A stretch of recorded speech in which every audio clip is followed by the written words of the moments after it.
Hello and welcome back, everyone, to Rocket Rabbit Commentaries run-through of Smash Ultimate's World of Light. In this episode, after defeating Corrin as a representative for Azuna, now we have to defeat Corrin as a normal fighter so that we can actually unlock her. Yay! Corrin as a fighter is actually really cool to play with, but she's another Fire Emblem character. So the fact of the matter is, Smash Ultimate has way too many Fire Emblem references all of a sudden.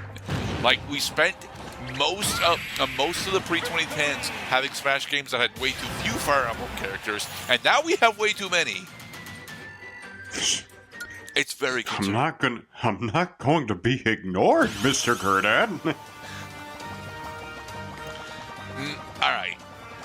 But yeah, I do like Corrin. All right. Which group hails from Inkopolis, Mr. Cloud? That sounds like a Pokemon town.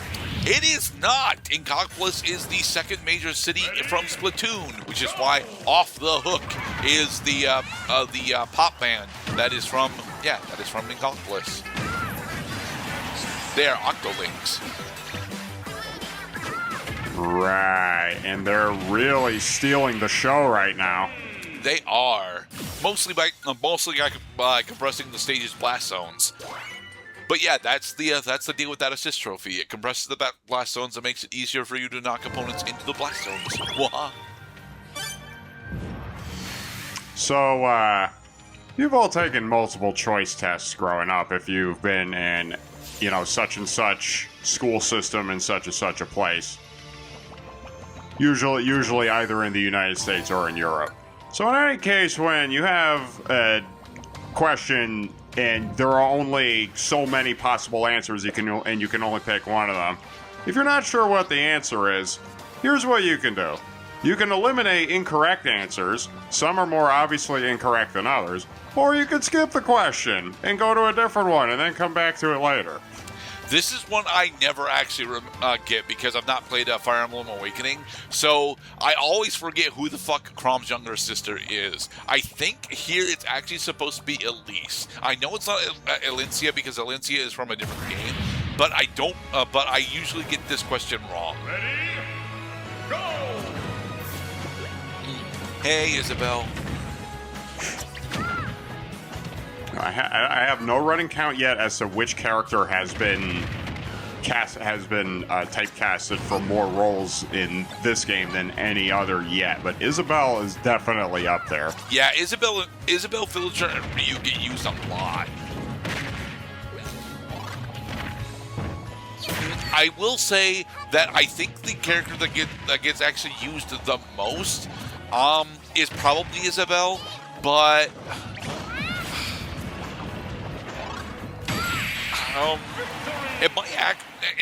it's between Isabelle and Charizard, to be perfectly honest. At least it feels like it's between Isabelle and Charizard. Charizard is a good one, too.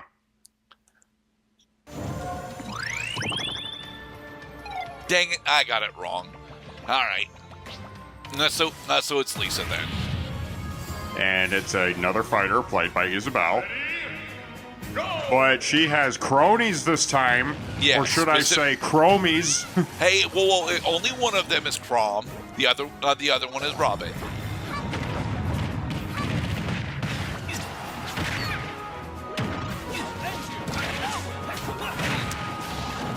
So, have you ever actually played any of the Animal Crossing games, Mr. Cloud? Unfortunately, no. Okay. So my interest in Animal Crossing peaked when I was playing Super Smash Bros. Melee, because that's when I found out about Super Smash Bros. So I'll never forget how when I got the Mr. Resetti trophy in that game, that they had to every trophy in Super Smash Bros. Since Melee gave you a little bio, so you could learn more about the different characters in the Nintendo universe. But I found Mr. Resetti's legend rather interesting. That this is a character who actually punished the player for turning the game off while he was talking to you, and the trophy description in Melee said so that if you reset the game on Mr. Resetti because you wanted to ignore him because you thought he was talking too much, then he's going to give you a tongue lashing with his verbatim the next time you turn the game on, saying, don't do that again, player, or you're going to upset Mr. Rossetti. Yeah. Anyway, here is Ike. Ike is my favorite of the Fire Emblem characters, and he's also probably, arguably, the worst one. He is the heaviest of the Fire Emblem characters until Byleth with his flying axe comes out, and as such, he is both really slow, but he makes up for it with the fact that he can effectively three-shot every character in the game. Like if he lands 2 forward smashes on anyone that's too light, they just die. It's really, really satisfying to do the high risk stuff with Ike. And Ike, as a Fire Emblem character, does actually have decent enough recovery to where he can, be in a blast zone and still recover. Sometimes. I like Ike. That was a campaign slogan. Yes, it's also his warning it's also his warning chant in Melee and not Melee, but Brawl and Smash 4. Oh, that the crowd will start saying, "I like Ike." We like Ike. I like Ike. Reggie Gygas. Yeah, we gotta take down Reggie Gygas, sadly, because he is protecting another fighter from us. There's a tree in the vortex, in the bush, in the sky, in the Saturn ring, meteor in the sky. There's a tree in the bush, in the vortex, in the black hole, in the meteor, asteroid in the sky. There's a golem, there's a rob, there's a robot, there's a laser, there's a lot of different stuff on the map. It's kind of hard to tell what the hell I'm looking at. It's okay, it's a Super Smash map. Oh, you got Final Smash with Brawl's map creator. Victory! His program just crashed. Oh well, Mr. Cloud. Huh? Did you say something, Mr. Gerdat? I attempted to. Did you ever get a chance to play around with the Brawl stage editor? Oh, I wish I did, honestly, because I knew about the Brawl stage editor, but the problem is I never had Brawl on console. And the only way you can't just go over to your friend's house and hijack his game system for 2 hours and say like, hang on, I want to build a map real quick. Because you're supposed to do that when you're like 13 and you don't know how to be when you go to a friend's house. But there comes a time where if you want to, start a project on your game, do it on your own console. Yeah. I mean, allowing your friends to build stages in Smash Brawl, in Smash Bros. Brawl 4 and Ultimate is honestly really cool. But at the same point, you don't want to have to wait the 2 to 3 hours that it could take for them to actually get all the details right with the stage that they want to make. Yeah. That said, I have only loosely played around with Brawl's stage editor, and I immediately decided to not play around with Smash 4's or Smash Ultimate's stage editor. And it's not because of the bad stage editors, to be perfectly honest. They're decent stage editors. However, they aren't all that interesting for me because I just want to play. With the stages that we already have access to. That one thing that discouraged me from pursuing stage editor in Brawl was like, okay, there are stages like this stage, for example, the Whispy Woods, where you cannot in a million years come up with a custom stage that looks as graceful or as fun as stage editor, because every stage editor stage looks pretty similar. It's in grid format, so you can only edit each grid at a time, and there are only so many grids you have to work with. But over time, you become very aware of how boxy and square everything looks, no matter what you do. Yeah. Anyway, for defeating Whispy Woods is one of the spirits that Kirby cannot inhale. We have the ability to unlock Mewtwo finally. And yes, this means that it takes less time to unlock Mewtwo in Smash Ultimate than it did to passively unlock Mewtwo in Melee. Right, because, there were... I think the only way to unlock Mewtwo in Melee was you had to get so many versus matches in first. Or you could leave the system running for, it was either 10 or 100 hours. Oh, right, there was that stipulation. Yeah, just like in Pokemon. Like, you can't... you don't start the game and then go after Mewtwo. Like, you have to rack up so many hours in the game, get used to the world, and then boom, you're ready to take on a level 70 Pokemon that you're probably going to use the Master Ball on anyway. At least in Gen 1. I mean, in the Gen 3 remix of Gen 1, you're supposed to save the Master Ball for the Legendary Beasts, but... Right, because the Legendary Beasts actually flee the fight. Mewtwo stands his ground. Yeah. Hey, Scarfy. But yeah, this is one of the few quizzes that actually has 2 answers, and the reason it has 2 answers is because it's protecting 2 different fighters from us.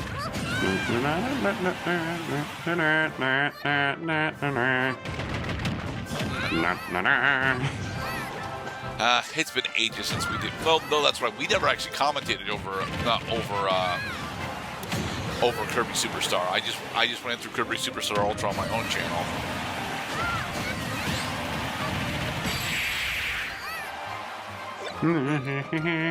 I still think that Great Cave Offensive is a better mini game than the entirety of Kirby and the Amazing Mirror. I said it. Scarfy would actually come back as a playable racer in Kirby Air Riders, and he's actually okay in that, supposedly. He likes primarily to have heavier vehicles, at least from what I've been told. Jesus Christ, it looks like we're in the Nightmare of Menses. So, which spirit fought alongside Alucard to defeat Dracula, Mr. Cloud? Soma? It's not Soma. Mostly because Alucard didn't fight Dracula during that, because because Soma was Dracula. Yeah, it's Trevor. This is a Castlevania 3 reference specifically. So this fight is actually very difficult, and it's not because of Sheik. We've got to actually deal with Alucard again if we don't take down the rest of the party that shows up here relatively quickly. So the faster you take out Sheik, the fewer fighters you have to go up against? No. Every time you take down one of the fighters, well, one of the other fighters shows up. I think Sheik is actually supposed to be Grant, and then Palutena is Sypha, then Simon specifically is Trevor. But if you don't take down Simon fast enough, Alucard shows up. Yeah, there he is. It's your death. Thankfully, this Alucard isn't as punishing as the Alucard fight from the Castlevania area. And since we specifically just have to deal with Simon again, all we really got to do is get Simon off of the right side of the stage, and the fight is effectively over.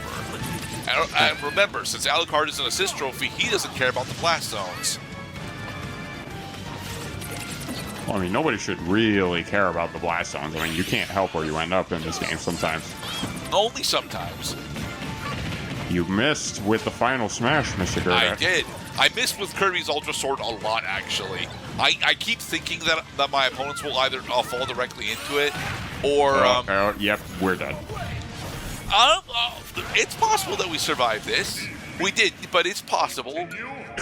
Now, did you die because you got knocked out of the stage, or did you die because you thought you got knocked out and you put the controller down? No. We died because we got knocked out of the stage specifically. Like we got rocketed way too far, and I don't actually know how to tech grabs in Smash consistently. Like, I know the button for it; it's just the grab button. But doing it successfully is something that I rather explicitly have very little experience doing. And it's at this point that I realized that wait, no, it's not after each kill. They are actually on a timer, and if you let Sypha live for long enough, yeah, Simon just shows up. Right, so kill them quickly, or you're going to be one against 4 different opponents, and one of them is not even a true opponent. Yeah. For the record, Alucard is still killable in this match. It's just that I didn't bring along Sheriff in order to make him easier for me to kill. Dang it, Simon! Honestly, I think that the fight shouldn't have been Simon. I think that this should have been Richter instead of Simon. Even though it Yeah. actually makes more sense for Simon to be here, since Simon is closer to the bloodline for Trevor than Richter is.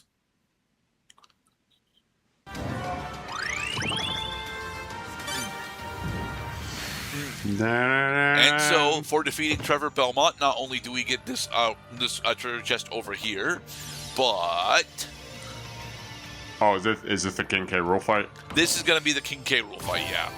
Nice. I mean, I spoiled that for you before we started talking, but also Risky Boots from Shantae. Yeah, but there are actually a couple of Shantae support spirits in the game. Risky Boots are Risky Boots and Shantae herself. I don't remember if we get any other Shantae representation, but a majority of this fight specifically is about juggling the fact that we're on the Wind Waker stage with a bunch of explosives everywhere. So it's very, very easy to explode yourself off the map. Yeah. Risky Boots giving you access to a bomb right off the bat is interesting, but not really relevant because, it's effectively 20% worth of damage in a normal game. Blech. Hey, KK rule. No, this is actual KK rule.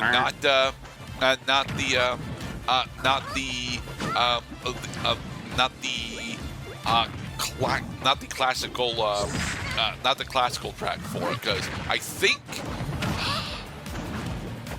is the main theme for Diddy's Conquest isn't actually Gangplank Galleon, but Oh, you're thinking of damn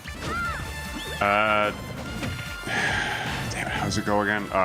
You boot the game up and you hear the Rareware theme, and you see da da da da da da da da da da da da. I'm pretty sure that's Toxic Tower actually. Alright, in the next episode, we'll continue on with the Mysterious Dimension as we attempt to go unlock more characters. Be safe, everybody.